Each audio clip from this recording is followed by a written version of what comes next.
بسم الله الرحمن الرحيم. والأفضل أن يكون الحيوان الذي يذبح في الأضحية سمينا وسليما من جملة العيوب. دوس د جاندارو د قربانۍ د څاروو د جواز او د عدم جواز مسائل ذکر چې د کوم څاروي قرباني جایز ده د کوم ناجایز ده، د کوم افضل ده او د کوم افضل او غوره نه ده.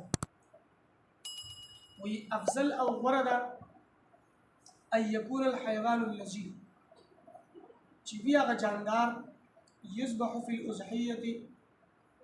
چې هغه په قربانۍ کې ذبح کول کېږي سمینا سربا مست وي او غوښن وي وسلیما او سالم وي من جملة العیوب د هر قسمه عیبونو نه. اوس په څاروو کې دوه قسمه عیبونه دي، یو هغه عیب چې هغه لږ عیب ګڼل کېږي او د هغه عیب په صورت کې شریعت د هغه څاروي د قربانۍ د جواز حکم کړی چې قرباني جایز ده، دی خو عیب قرباني جایز ده. دویم هغه عیب دی چې هغه عیب زیات ګڼل کېږي او د هغې عیب والا جاندار قرباني جایز نه ده. نو چې کوم عیب زیات دی او شریعت د هغې د قربانۍ اجازت نه ورکوي نو هغه خو ظاهره ده، واضحه ده چې قرباني جایز نه ده. دویم هغه عیب دی چې هغه لږ دی او هغه عیب سره قرباني جایز کېږي نو قرباني خو جایز ده خو افضل نه ده، غوره نه ده. وی افضل او غوره دا ده چې هغه د هر قسم عیب نه پاک وي هغه جاندار هغه څاروي چې د کوم څاروي قرباني کېږي، هغه عیب لږ هم دی او هغې سره قرباني جایز هم ده خو چې هغه پکې نه وي نو غوره او بهتر خبره ده. ولکن اذا ذبح الجماع،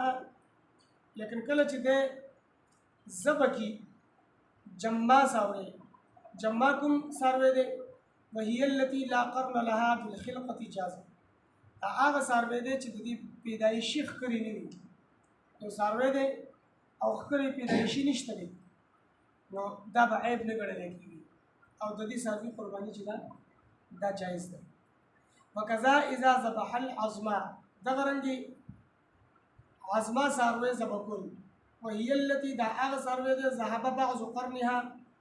چې د دې بعض ښکر مات شوی وي جازا نو جایز ده. یو څاروي بعض ښکر مات شوی دی، ټول نه دی ماته، لږ ښکر مات دی، نیمې نه مات دی، نیمې نه زیات مات دی، قرباني جایز ده. اما اذا وصل الكسر الى المخ فلم يصح، چې کله د دې دا ماتوالی ویښ ته رسېدل دی، ویښ نه مات دی نو بیا یې قرباني جایز نه ده. د دې دماغو ته اثر ورسېدو نو بیا یې قرباني جایز نه ده. دماغو ته اثر نه دی رسېدلی، د هغه جړلو نه دی مات شوی، د منځ نه مات شو، د سر نه مات شو نو د داسې څاروي قرباني جایز ده. خو افضل دا ده چې د پوره ښکر والا څاروي وي. وکذا اذا ذبح الخصي جازا، دغه رنګې خصي څاروی د هغې قرباني هم جایز ده. خصي هغه څاروي ته ویل کېږي چې هغه ناقابل جماع پاتې شي، لکه هغه بیا مؤنث ماده له حامله کولی نه شي، لکه بلاربولی نه شي، هغه څاروي ته خصي څاروي وي. هغه په کومې طریقې سره هم خصي کړی وي نو د خصي څاروي قرباني چې ده دا جایز ده. د خصي دا خصیوالی چې دی دا به هغه عیب نه ګڼلی کېږي چې کوم عیب سره قرباني ناجایز کېږي، بل هو اولا، بلکې د دې قرباني بهتر او غوره هم ده، افضل ده، دا عیب نه ګڼلی کېږي د سره. او د پیغمبر صلی الله علیه وسلم نه ثابت هم ده د خصي څاروي قرباني چې کړې د پیغمبر مبارک، وایي د دې قرباني جایز ده بلکې اولا ده، لأن لحمه اطیب و الظ، وایي د دې دا غوښه چې ده دا زیاته ښه وي او دا لذیذه وي، خوندوره وي. خصي څاروی چې دی ډېر مست وي، دا غوښه چې ده دا هم ښه وي او دا غوښه دغه لذت والا وي، خوندوره وي. وکذا اذا ذبح الجرباء جاز ان كانت سمينه، خارق والا څاروی دی، یو څاروي باندې خارق لګېدلی د ده قرباني جایز ده خو چې کله دی مست وي اما اذا كانت الجرباء معزوله فلا تجوز. دا چې د خارق والا څاروي چې دی د خارق اثر دی وخت ته ورسېدو دا څاروی کمزوری دی نو بیا قرباني جایز دی ځکه چې وخت د دې خارق د اثر د وخت ته ورسېدو او چې کله دی مست دی نو د خارق د اثر صرف سرمنې پورې دی دا وخت ته نه دی کوز شوی وخت ته د اثر کوز شوی وي نو دی به بیا مست نه و دی به بیا کمزوری شوی و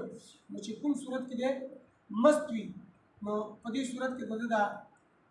اثر چې دی د خارق د وخت ته نه دی کوز شوی نو د دې قرباني جایز ده او چې اثر وخت ته ورسېده